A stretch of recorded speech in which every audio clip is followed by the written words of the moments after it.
Okay, metallurgy. Dinesh is BTech Metallurgy from IIT Bombay.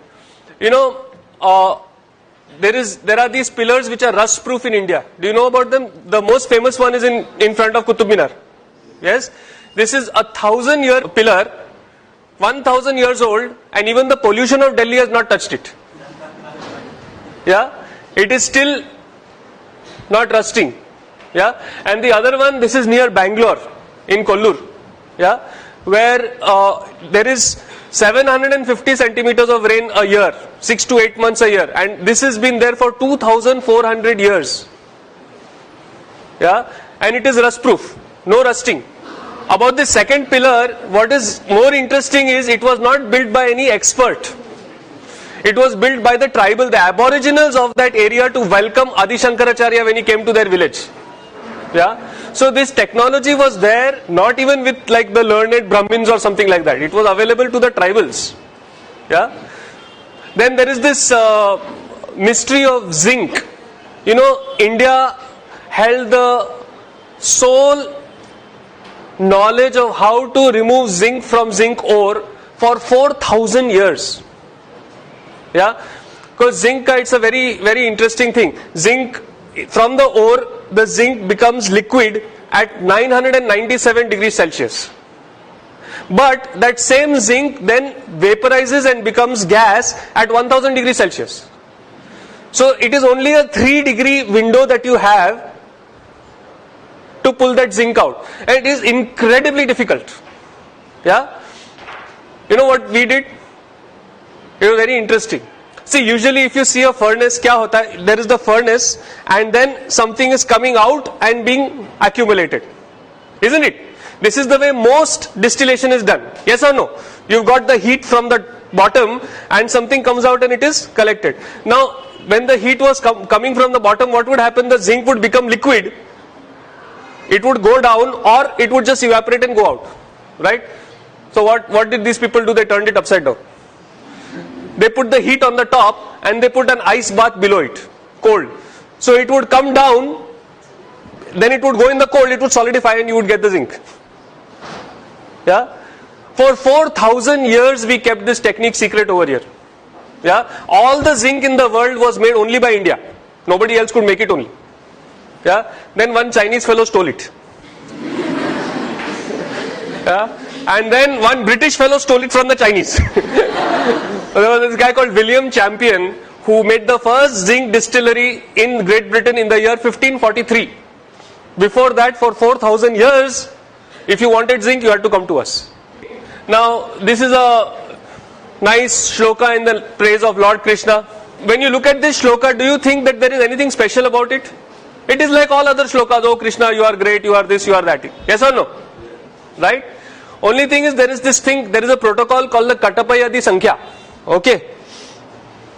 Took me a long time to learn to pronounce that.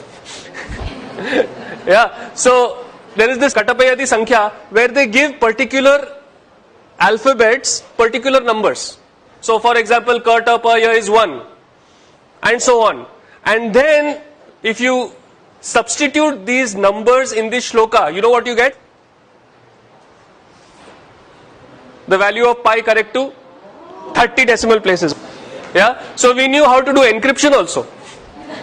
Yeah. Acha, now don't you like this what I am talking about? So clap and tell me no. Yeah. You know, I am not used to just talking to an audience. I want audience feedback also. Alright? Okay. If you don't like it, then do like that. So I know.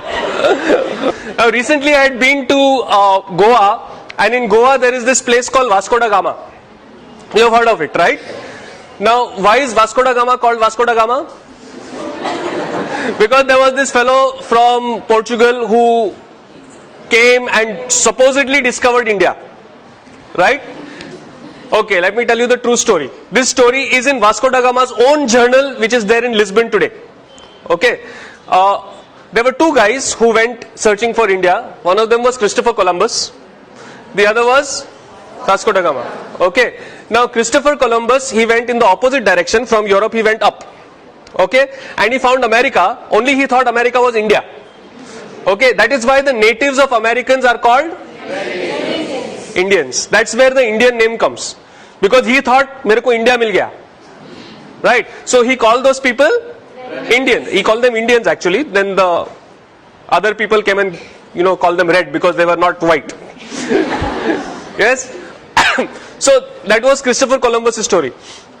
Vasco da Gama, he went in the opposite direction. If you know your geography, he came down from Africa and he was too chicken to go out into the main sea. He would only sail keeping the coast in view.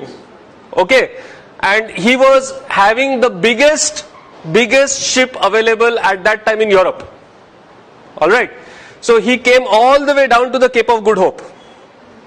Okay? And over there, he was wondering, now how do I cross? Because from there to go to India, you have to go across the ocean, across the sea.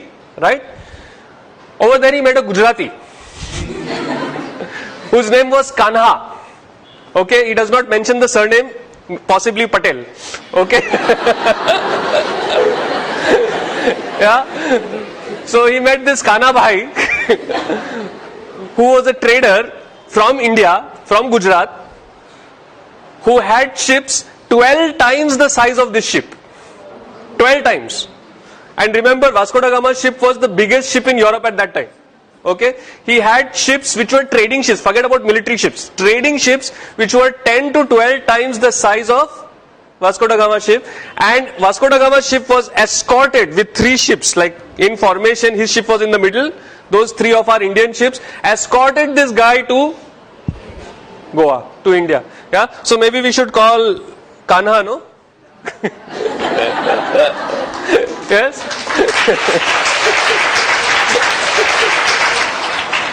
No, I mean, we could go on and on and on. The amount of history, the amount of knowledge that this country had was phenomenal.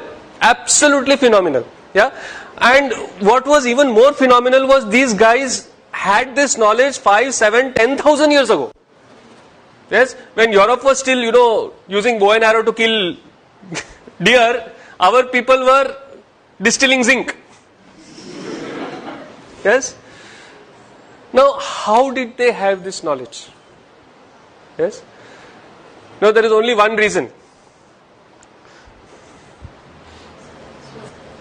All our scientists were saints. All of them did pranayam, all of them did yoga, all of them meditated. Yes?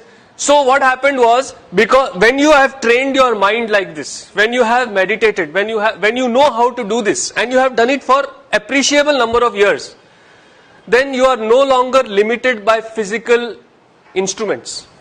If you want to go into outer space, you close your eye, doom, you can go. If you want to go into the depth of the atom, you close your eyes, you can get there. And then you are seeing it, right? So it has to be accurate. That is how Arundhati Vasishtha turns out to be a twin star system which rotates around each other. Yeah? Are you getting what I am saying? Yes. Yes? That is how you can figure out how to make rust proof iron, which even till today we have not figured out. Yeah? So the basis of science is spirituality. Yeah? And this wealth that our country has, I will not say had, this wealth that our country has was systematically destroyed by the British when they came here. Yeah? They rewrote our history. So that when they left us with a legacy of being ashamed of our own culture and our own tradition. Yoga is for freaks. You should do PT. But unfortunately, do you see that even in today in schools you do PT, you don't do yoga? Yeah? So we have got independence, it's 60 years, but we are still thinking in those terms only. That is what the British wanted. Yeah? To break this country, they had to break the education system and break